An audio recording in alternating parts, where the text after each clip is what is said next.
నా దేవుడు అసమర్థుడైతే కదా, నా దేవుడు చేతగానుడైతే కదా, నా దేవుడు సహాయం చేయలేని వాడు అయితే కదా నేను ఈ అప్పులు అది ఇది అని చెత్త గురించి నేను దిగులు పడాలి. నాకు అవి ఉన్నాయని నా తండ్రికి తెలిసి కూడా ఎందుకు మౌనంగా ఉన్నాడు? చేస్తాడు. నేను ఆయన యందు విశ్వాసం ఉంచుచున్నాను అని ఒక్క మాట ఆయన ముందు పెట్టేసి నువ్వు ఆయన దృష్టి మీద, ఆయన కార్యాల మీద దృష్టి పెట్టు. ఆ మాట అన్నందుకైనా కనెక్ట్ అవుతాడు ఆయన.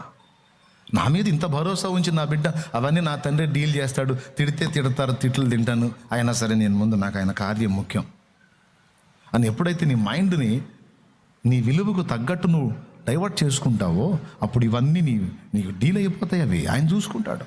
అంత మాత్రం విశ్వాసం లేని వ్యక్తివి నువ్వేం వ్యక్తివి? నువ్వేం భక్తుడివి? నువ్వేం విశ్వాసివి? అరే చిల్లర విషయాల కోసం అంత దిగులు పడతావా? చిల్లర సంగతుల కోసం అంత కంగారు పడతావా? నా దేవుడు ఏదో ఒక అద్భుతం చేసి ఎంతసేపు నిన్ను బయట ఇయటం ఆయనకే ఉన్న పెద్ద కొండలాంటి సమస్య. నీ సమస్య ఎంతసేపు పట్టిద్దామా నిన్ను బయటికి తీసుకురావడానికి ఆయన? అరే జీవితం అంతా అల్పమైనవేనా? బతుకంతా అల్పమైనవేనా? కాస్త విలువైనవి ఆలోచించవా?